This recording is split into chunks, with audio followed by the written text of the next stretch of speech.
हाँ प्यारे साथियों, अपने आप को जानना बड़ा जरूरी है, अपने आप को पहचानना भी जरूरी है। अपने स्किल को पहचानिए और हमेशा अपने स्किल को डेवलप करिए। ये नहीं कि कोई स्थान अगर आपको मिल गया, जैसे कोई नौकरी में आ गए, तो पढ़ाई समाप्त नहीं हो गई। अपने स्किल को हमेशा प्रगति के रास्ते पर आगे बढ़ाना चाहिए। आप देखते हैं ठहरा हुआ पानी का महत्व कम हो जाता है, उसमें कीड़े पड़ जाते हैं, और जो पानी बह रहा है, बहता हुआ पानी है, वह अधिक पवित्र होता है। नदी के, निर्झर के, झरने के जल की महत्ता अधिक होती है। इसलिए जीवन भी प्रगति का नाम है, जीवन जीवंतता का नाम है। जीवंत बने रहिए, अपने विचारों को हमेशा प्रगति के पथ पर अग्रसर रखिए।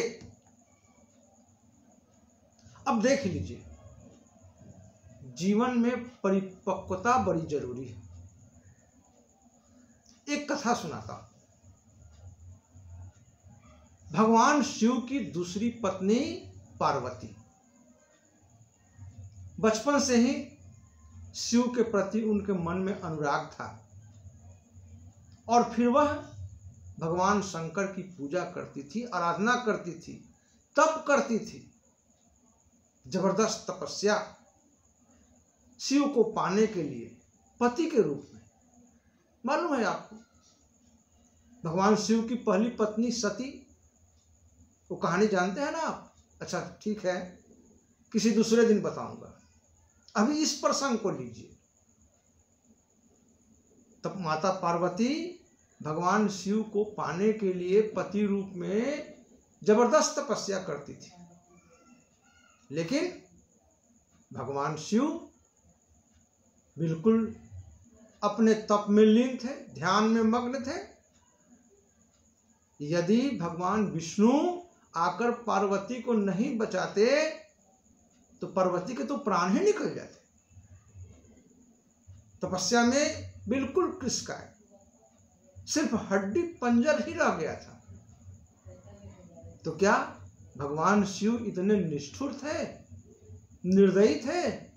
नहीं, वे चाहते थे कि सती का हाल पार्वती का न हो, पार्वती में परिपक्वता आ जाए।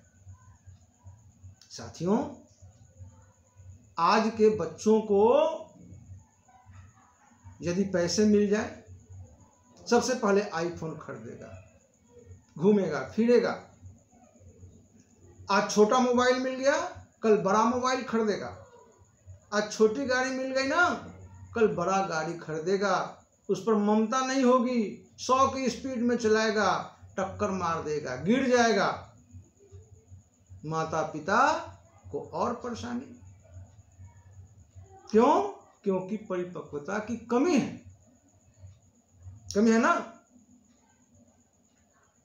बिना प्रयास के यदि पैसे आ जाएं तो वह रहेगा नहीं। इसलिए विचारों में परिपक्वता आनी जरूरी है। कभी कभी हम लोग सोचते हैं भगवान हमें बहुत कष्ट दे रहा है, बहुत परेशानी है भाई, लेकिन नहीं, भगवान हमें परिपक्व करता है। बाज की कथा तो आप जानते ही होंगे। बाज की मां अपने नन्हे बच्चे को अपने पंजों में उठाकर आसमान में ले जाती है, दूर बादलों से ऊपर, और फिर वहां से उसे छोड़ देती है। बच्चा पंख फड़फड़ाते हुए नीचे की ओर आता है। जैसे ही वह धरती से टकराने को होता है, एक पंजा आता है और उसे पकड़ लेता है। फिर वह उसे ऊपर ले जाती है, और यह क्रिया तब तक चलते रहता है जब तक कि बाज का बच्चा उड़ना नहीं सीख ले। बाज अपने बच्चों के घोंसले में कांटे बिछाती है, इसलिए कि बच्चा हर मौसम से लड़ना सीख जाए। जो फूल के पालनों में झूलेगा वह मौसम की मार से को बर्दाश्त नहीं करेगा।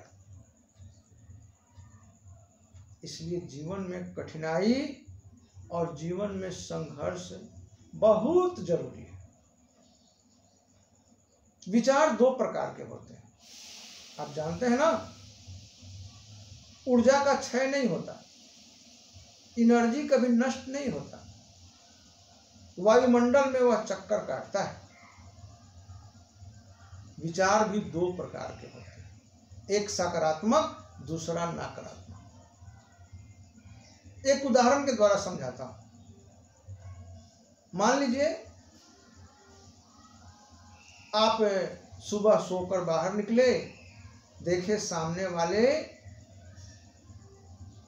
के यहां एक बहुत सुंदर कार आ गई, बहुत सुंदर कार चमचमाती हुई। तुरंत मन में विचार आएगा, अरे कहीं लंबा मोटा पैसा मारा है, 2 नंबर काम करता है, इसलिए कार है इसके पास, कार खरीदा है।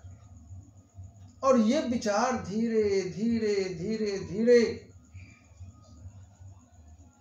विद्रूपता का रूप धारण कर लेता है, ईर्ष्या का रूप धारण कर लेता है, और फिर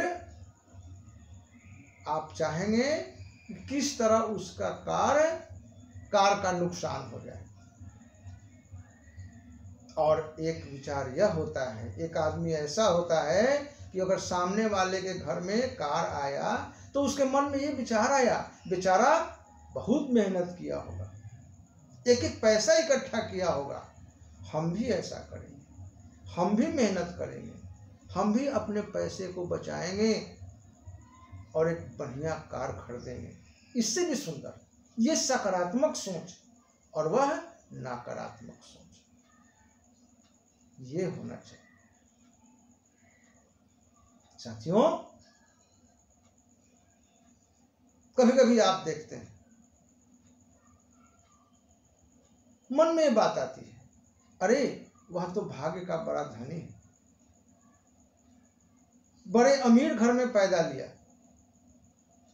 बहुत मुकेश अंबानी, अनिल अंबानी, देख रहे हैं ना।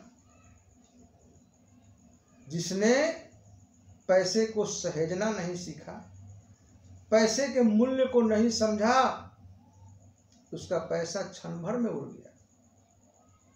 हम लोग पढ़ते हैं कहीं किताब में कि दुनिया का 95% दौलत नहीं है लोगों के पास, 5% लोगों के पास दुनिया का 95% दौलत है।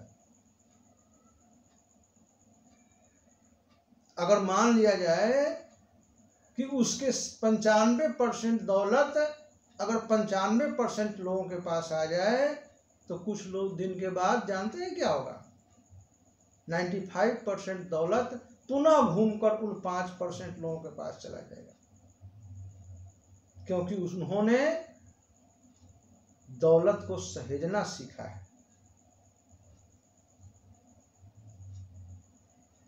इसलिए संघर्ष से घबराइए नहीं, बुरे दिन से घबराइए नहीं। यदि आज अच्छे दिन हैं तो ये बुरे दिन का ही प्रतिफल है।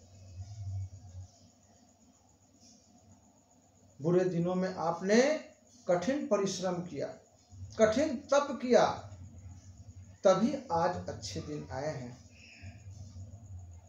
इसलिए साथियों, बुरे दिन से घबराना नहीं चाहिए, उत्तम विचार रखना चाहिए, मन को सकारात्मक बनाना चाहिए।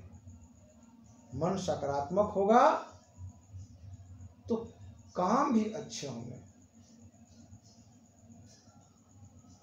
अगर कुछ बड़ा करना है तो छोटे छोटे काम को सीखना पड़ेगा। अगर अच्छा पाव बनाने वाला बनना है, मियां नसरुद्दीन की तरह, मियां नसरुद्दीन नान बाई थे, बहुत मशहूर। वे लिखते हैं कि अगर ये मुकाम ऐसे ही प्राप्त नहीं हुआ, इसके लिए सबसे पहले आटा गूंथना सीखना पड़ता है। जो बढ़िया आटा गूंथना सीखेगा वही बढ़िया रोटी बना सकता है। इसलिए काम को छोटा नहीं समझना चाहिए। किसी काम के अंतिम छोर तक जाना चाहिए पूरी गंभीरता के साथ। जो काम शुरू करिए उसमें पिल जाइए। डॉक्टर महावीर प्रसाद द्विवेदी ने भी कहा, अव्यवस्थित चित्त वाले मनुष्य की सफलता में सदा संदेह होता है। बहुत से लोग ऐसे होते हैं, 2 दिन कुछ किया, 2 दिन कुछ किया, 2 दिन कुछ किया, किसी काम में मन नहीं रमा, जीवन अव्यवस्थित रह गया, कभी सक्सेस नहीं हुए। और कोई एक चीज में महारत हासिल कर लिया, जिस काम को शुरू किया उसको अंतिम परिणति तक पहुंचाया।